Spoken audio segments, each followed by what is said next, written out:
All right, what's going on? We back, Motor City Sports Talk. I was watching Pro Football Focus, and I'll link the video in the description or the source link. And they was talking about Matthew Stafford's shortcomings and failures in throwing to tight ends or targeting tight ends, just in general, passing to tight ends. He was tied 34th for targets for tight ends. Now, is Matthew Stafford just terrible at throwing tight ends, or is it something else in there that they didn't talk about, or maybe the naked eye fails to see? Let's chop it up. We back.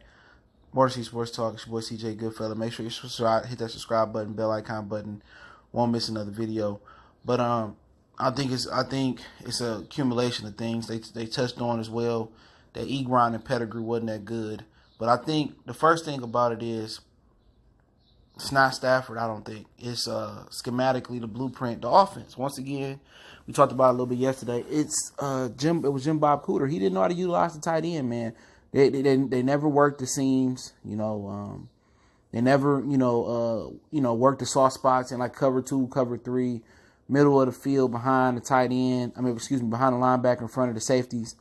They never really worked the middle of the field with the tight end. If they did, it was on shallow crossing routes, little drag routes. It was, then they would do these little bootleg when Stafford bootleg out and the tight end flare to the flats.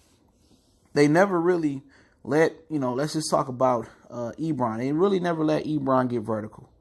You see here at Indianapolis, they utilizing his athletic ability and utilizing all the things he do well to the offense. They not saying, hey man, Ebron, every time we target you the ball, go run a 10-yard or a 7-yard in route, or go run this timing pattern out route. No, they telling Ebron, look here, man, run this wheel route, run the fly route, go between the seams, run a little post corner route, maybe run a little just a post route in the middle of the field. They letting him get vertical. Now, when Jack Doyle was healthy, they let Jack Doyle run all the timing patterns. You know what I'm saying? They let him block, run all the timing patterns underneath. He was more of a timing pattern. I know I need to get to the, if the sticks is, 7 yards and out. I know I can't run it 7 yards and 5 yards and out. I can't run it 3 yards and out. I need to run it at least 7 yards, get to the stick, plant the feet, out route, catch the ball. Ebron not that type of quarter, not that type of receiver. Neither was bad in Pettigrew. Pettigrew was mad slow. All he can block, he was mad slow. And he couldn't catch the football, and that's a repetitive theme for the Lions with them drafting Pettigrew and with them drafting Eric Ebron. Both of the guys could not catch the ball. Stafford is not the most receiving friendly quarterback if you can't catch the ball. He puts the ball on a dart. He put it on an icy rope. It's hard, and he don't throw a friendly ball. Andrew Luck throws a more lofty. He doesn't have the arm Matthew Stafford got. He got a more of a Ebron friendly ball where it's gonna loft right into your hands and he gonna catch it. Stafford is gonna bullet it in there. He gonna fit it between 3 guys, and it's gonna be pinpoint accurate. And just his throwing style, he hasn't really learned to put the touch on there completely. He lofting the ball a little bit better when you go deep, but they never utilize him deep. And they talked about it today, man, on Pro Football. And like I said, I'll link the source and description video in there, under source link, And they said Lions got to work the seams more. And that's true. You got to work the seam. When teams playing zone, man, it's soft spots right in the seam, man. If you just have your tight end, even on a delay route, or just have him run right up the seams, 9 times out of 10, that you got to pay attention to that. So if the linebackers and the safety paying attention to the seams and they in cover 3, they paying attention to the seams, you know what I'm saying? Hey, then you got things where you can do a combination route. You got Hawkinson running through the seam. Hey man, you could take Jesse James, you could have him in a single back 2 tight end set. You can have Jesse James come underneath under a shallow drag route, and the tight end is taking everybody's eyes up the seam. Hey, Jesse James got an easy completion. All he got to do is catch the ball underneath, and he probably can get some yak. It's all about how you really do combinations with your routes and stuff of that nature, especially when you're going against zone. But at the end of the day, if they're not going to let TJ Hawkinson work the seams, get vertical, run those deep timing routes, out routes, in routes, sitting between the zone with stick routes, if he just gonna run the bootleg flare to the flats, he's just gonna run drag and shallow crossing routes. then no, you gotta let him get in the seams. And then when they start looking for him to run through the seams, then that's when you have him go to the post. You know what I'm saying? Then you go to the post route. Then sometimes he can run through the seams, sit down in the zone, in a curl route or a stick route. It's so many things that you can really just, do simple things with a tight end that Jim Bob Cooter didn't do.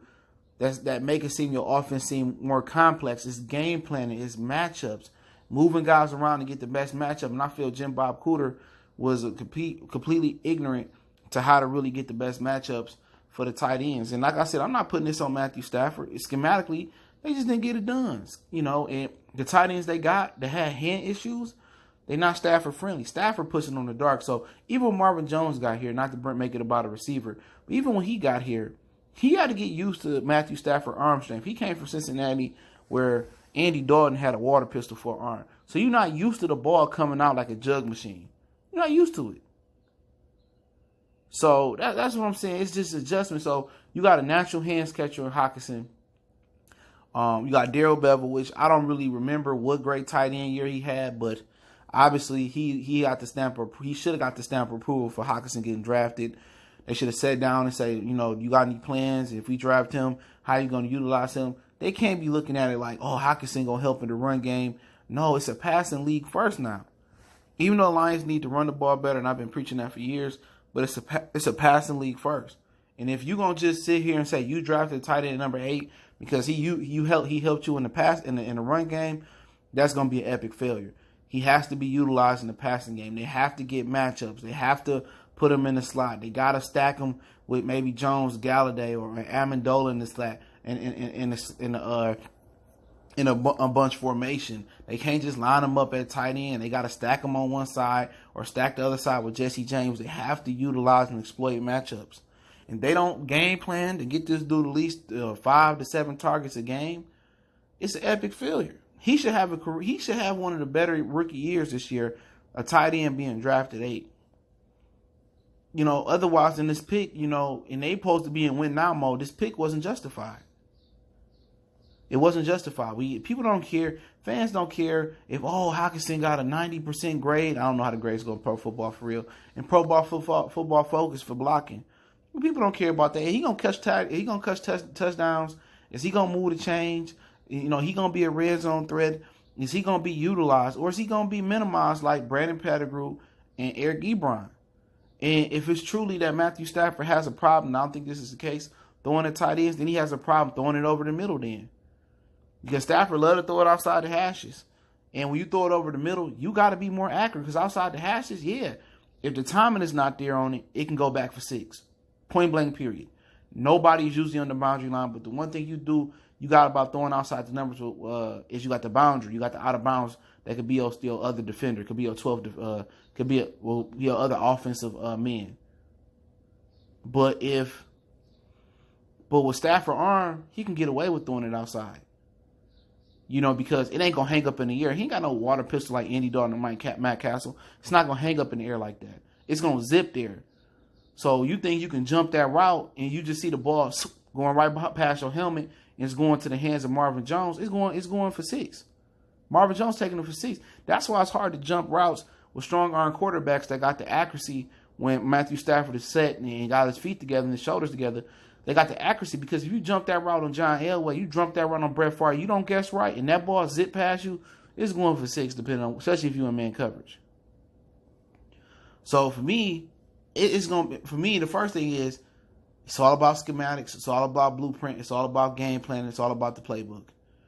If they gonna game plan to get matchups with Hawkinson and Amendola to control the middle of the field, I think the Lions got a chance to be one of the better offenses this year. I think Matthew Stafford got the talent to do so.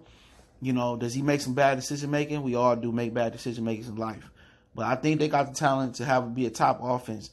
But my fear is the offense get together, the defense drop off. That's how it's been for the last 20-some years since I've been watching the Lions. If the offense look half decent, the defense ass. The defense half decent, the offense ass. So, if they can get the offense and defense on the same accord this year, it should be nice. But, I think Hawkinson should have a successful season if they really going to sit here game plan for him to be a major part of the offense. And if he a major part, I think Galladay, Jones, and Amendola, Johnson have a good year.